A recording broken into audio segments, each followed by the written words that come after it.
안녕하세요, 풋볼 포레스트입니다. 손흥민 선수는 오늘 오전에 있었던 시카고 파이어와의 경기에서 역사적인 메이저리그 사커 데뷔전 경기를 치렀고, 손흥민 선수는 자신의 메이저리그 사커 데뷔전 경기부터 정말 엄청난 활약을 통해 득점에도 관여하는 활약을 펼치면서 많은 LAFC 현지 팬들의 찬사가 쏟아지고 있는 상황인데, 이번 경기에서 LAFC는 손흥민 선수와 함께 교체에 투입된 드니 부안가 선수가 정말 좋은 활약을 하면서 팀을 캐리해냈고, 많은 미국 축구 팬들과 미국 현지 매체에서는 손흥민, 부안가 이 두 선수의 조합이 미국 리그를 씹어먹을 것이라면서 정말 찬사를 보내고 있습니다. LAFC는 바로 오늘 시카고 파이어와의 2025 메이저리그 사커 26라운드 경기에서 2대2 무승부를 거뒀었는데요.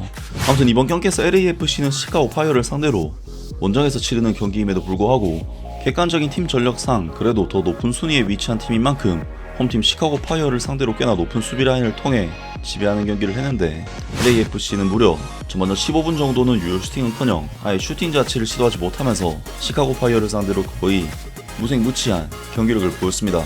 사실 이번 경기는 LAFC가 시카고 파이어를 상대로 지공에서 찬스를 거의 만들지 못했기 때문에 공격적인 부분에 있어서 확실히 아쉬움이 있는 경기였는데, 일단 LAFC는 수비수와의 1대1 경합에서 수비수를 제낀다거나 하는 상대 수비를 직접적으로 타격하는 공격수가 아예 없는 상황이었고, 토트넘에서도 일단 볼을 잡고 스텝오버를 하면서 휘젓는 플레이를 보여주는 손흥민 선수의 존재감과 역할이 LAFC에게는 정말 절실히 필요해 보이는 경기였습니다.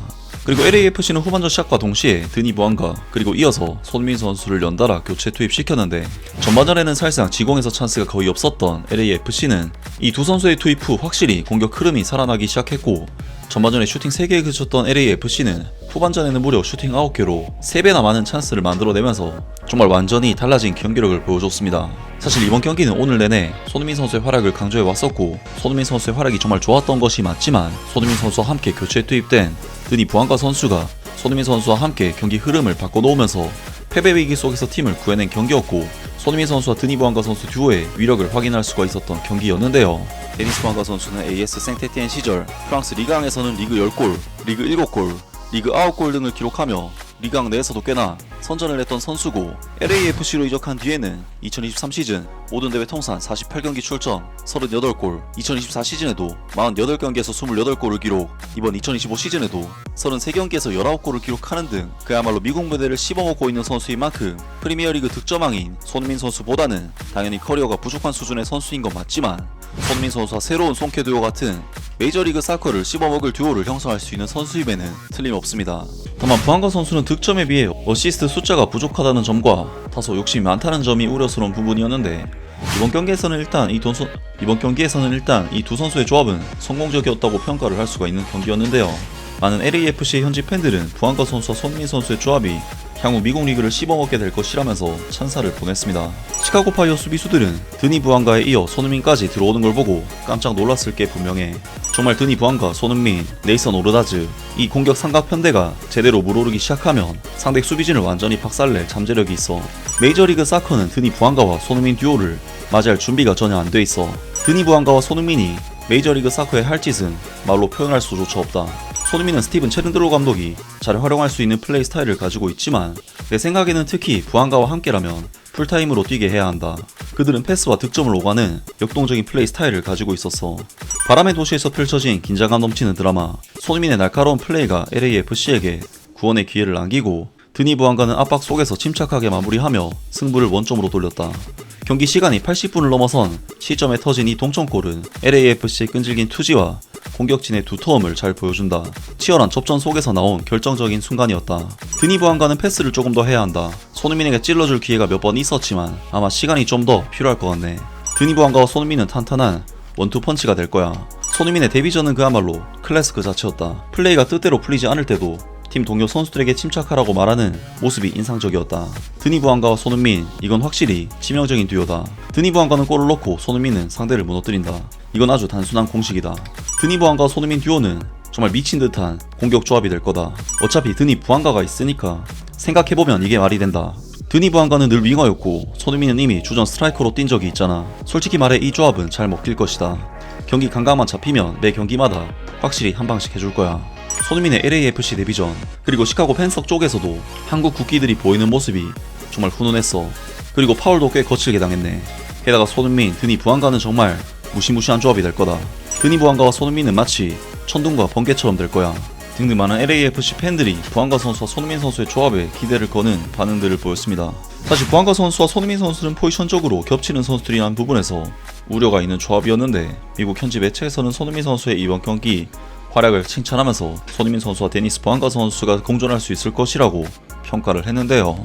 손흥민은 메이저리그 사커에서 LAFC에게 큰 도움이 될 것이다. 10일도 채 되지 않는 기간 동안 이 한국의 슈퍼스타는 토트넘 하스퍼 송별 경기에서 서울의 뜨거운 함성을 뒤로하고 시카고 그 외에서 열린 LAFC의 메이저리그 사커 데뷔전 시카고 파이어와의 2대2 무승부 경기에 나섰다.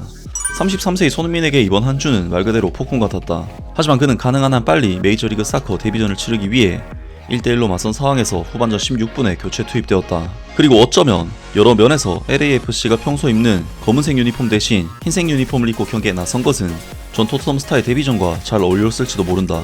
경기 내용도 더없이 좋았다.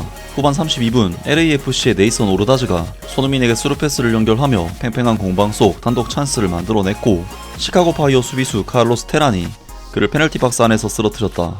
VAR 판독 끝에 페널티킥이 선언되었다.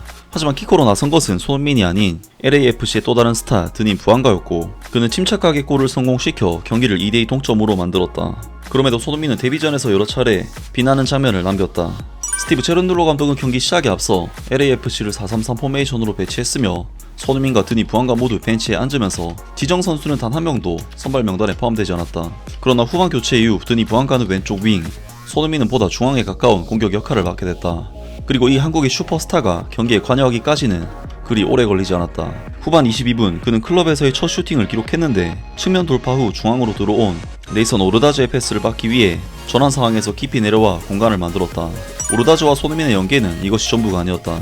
엘살바도르 국적의 오르다즈는 후반 27분에도 크로스를 올리며 손흥민에게 뺏길 슈팅 찬스를 만들어줬지만 전 프리미어리그 스타는 연결에 성공하지 못했다. 오르다즈와의 호흡 외에도 손흥민은 가본 국가대표 선수인 부한가와도 호흡을 맞추며 빠른 패스 교환 속에서 오버래핑 공격을 펼쳤다. 그러나 두 선수의 첫 연계 직후인 후반전 25분 LAFC는 역습을 허용하며 2대1로 뒤처지는 골을 내주었다.